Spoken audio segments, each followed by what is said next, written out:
BEd second year assessment for learning का आज हम क्वेश्चन करेंगे differentiate between objective type and essay type examination.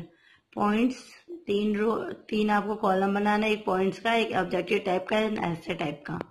First point है हमारा पर्पस। पर्पस में क्या है? Measuring achievement, prognosis, diagnosis, research, counselling and guidance. जो ऑब्जेक्टिव टाइप टेस्ट होते हैं वो इसलिए होते हैं जिसमें हम किसी बच्चे का देख सकें कि उसने क्या लर्निंग किया, क्या उसने मेजरिंग किया, कितना अचीव किया है, कितने उसे डायग्नोसिस की जरूरत है या नहीं है, उसे काउंसलिंग या गाइडेंस की जरूरत है या नहीं है। और ऐसे टाइप में मेजरिंग होता है, अचीवमेंट होता है, प्रोग्नोसिस होता है, क्लासिफिकेशन एंड प्रमोशन। ऐसे टाइप में क्या होता है? मेजर करते हैं, अचीवमेंट देखते हैं कि कितना अचीवमेंट किया है नहीं किया, उससे फिर जो भी अगर कोई प्रॉब्लम होती है तो उससे क्लासिफिकेशन टुकड़े में करके बांटा जाता है, फिर इसको प्रमोशन दिया जाता है। ऑब्जेक्टिव्स क्या होते हैं? There are objective in scoring the answer of the student.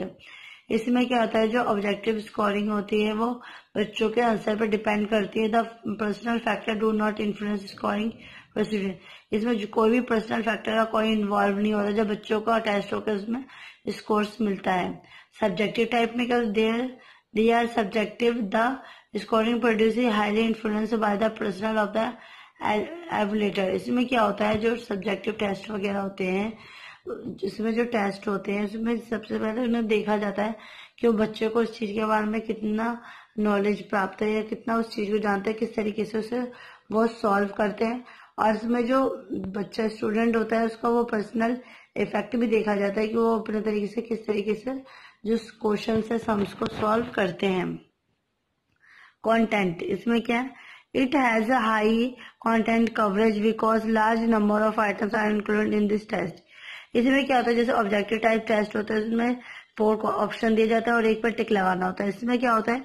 बच्चे एक ही बार में ज्यादा से ज्यादा क्वेश्चन से अटेम्प्ट कर पाते हैं और ज्यादा से ज्यादा सिलेबस को कंप्लीट करते हैं, परंतु it has poor content coverage because the sampling is done, the 5 question can not cover the whole content. इसमें क्या होता है? जो हमारा ऐसे टाइप टेस्ट होता है बहुत ही पुअर होता है क्योंकि इसे काम करने में बहुत ज्यादा टाइम लगता है, लर्निंग में भी टाइम लगता है, और जब इसका रिटन टेस्ट होता है इसमें भी काफी टाइम लगता है। और इससे हम 5 क्वेश्चन में ये नहीं कि पूरा कॉन्टेक्ट को हम सॉल्व करके बता सके। फोर्थ पॉइंट है scoring. The scoring is simple and easy, the answer की इज यूज्ड। इसमें क्या होता है? जो ऑब्जेक्टिव टाइप टेस्ट होता है उसमें स्कोरिंग देना भी बहुत आसान होता है, बहुत ही जल्दी वो पेपर चेक भी हो जाता है। The mastery over subject for the evaluator is not essential. इसके लिए जरूरी नहीं है कि जो भी इंसान इस का पेपर बना रहा है वो इस चीज में निपुण हो, उससे चीज की पूरी नॉलेज प्राप्त हो, क्योंकि इसमें ऑब्जेक्टिव टाइप टेस्ट होता है जो भी 4 आंसर में से एक आंसर उन्हें पता होना चाहिए, उस पर टिक लगा देते हैं। ऑब्जेक्ट ऐसे टाइप में द स्कोरिंग इज डिफिकल्ट। जो ऐसे टाइप होता है इसमें स्कोर देना बहुत ही ज्यादा डिफिकल्ट होता है क्योंकि the evaluator should have the mastery over subject matter. इसमें क्या होता है? इसमें जो स्कोरिंग होता है देना इसलिए मुश्किल होता है क्योंकि जो इस सब्जेक्ट का बारे में जैसे नॉलेज प्राप्त होती है उसे उस चीज के बारे में पूरा पता होना चाहिए, फिर उसे उस चीज को चेक करने में भी काफी टाइम लगता है, और जो नंबरिंग वगैरह होती है वो भी उन्हें देने में टाइम लगता है। Norms. The objective type tests are standardized while developing norms. जो objective type test होते हैं वो बहुत ज्यादा डेवलप करते हैं नॉर्म्स को, क्योंकि इससे जो पेपर होता है बहुत ज्यादा इजी भी हो जाता है और सॉल्व करने में भी आसानी होती है। The essay type test cannot be standardized and it is difficult to develop norms. जो ऐसे टाइप टेस्ट होता है बहुत ही ज्यादा डिफिकल्ट होता है क्योंकि इसे लर्न और राइट करने में काफी टाइम लगता है, इसलिए वो डिफिकल्ट होता है इसे डेवलप करने में। Numbers of question. It has usually large number of items in one test ranging 50 to 100 or more. इसमें क्या होता है? जब हम किसी बच्चे का टेस्ट लेते हैं, लर्नर्स का टेस्ट लेते हैं, तो उस समय एक टेस्ट में 50 से 100 क्वेश्चन या उससे भी ज्यादा क्वेश्चन दे सकते हैं बिना किसी रुकावट के। परंतु जो ऐसे टाइप टेस्ट होते हैं, इट हैज यूजुअली 8 और 10 question but 5 question are usually attempt in 3 hours of duration. इसमें क्या होता है? हम बच्चों को इसमें बच्चों को हम 8 से 10 क्वेश्चन तो देते हैं, परंतु उन्हें ऑप्शंस देते हैं कि इन 10 क्वेश्चनों में से या इन 8 क्वेश्चनों में से ओनली 5 क्वेश्चन ही आपको 3 घंटे के अंदर कंप्लीट करना होता है, क्योंकि वो बहुत ज्यादा लॉन्ग होते हैं और ये जो 3 घंटे में वो क्वेश्चन का आंसर देना बहुत ही ज्यादा मुश्किल होता है।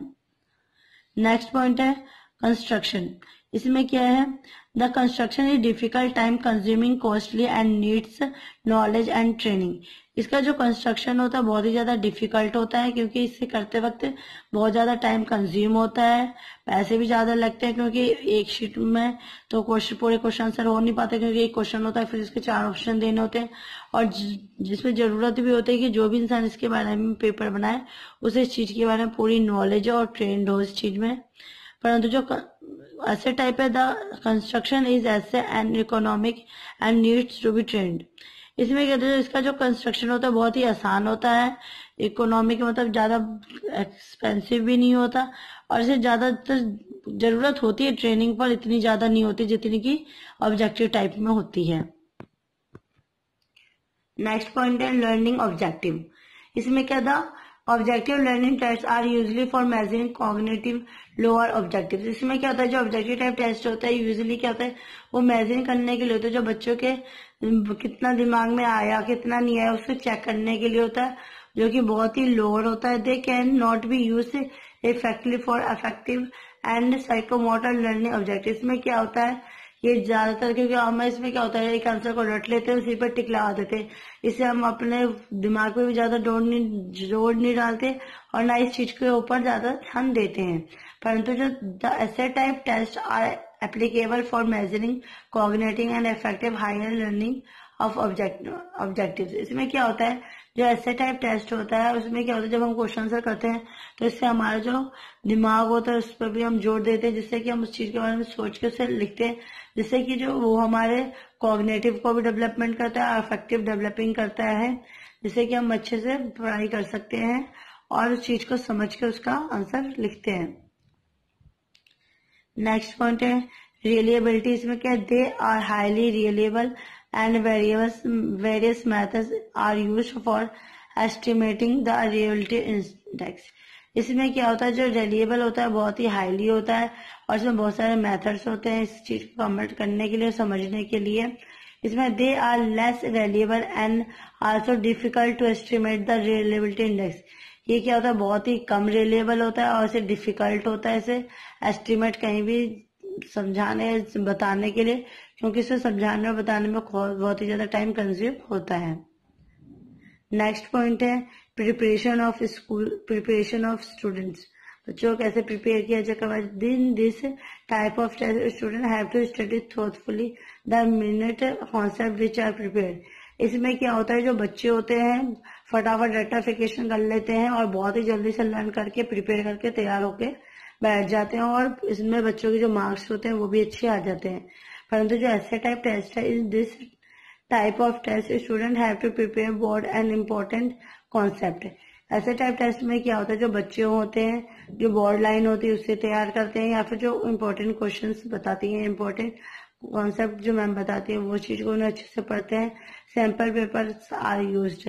और इसमें क्या होता है, जो टीचर्स होते हैं जो पुराने प्रीवियस ईयर के जो क्वेश्चन पेपर्स वगैरह होते हैं वो भी बच्चों को प्रोवाइड करवाते हैं, जिससे जो बच्चों की प्रॉब्लम होती है वो कम होती है और बच्चे अच्छे से समझ के टेस्ट दे पाते हैं। आई होप आपको आज की वीडियो पसंद आई होगी। प्लीज मेरे वीडियो को लाइक, कमेंट एंड सब्सक्राइब कीजिए। Thank you for watching.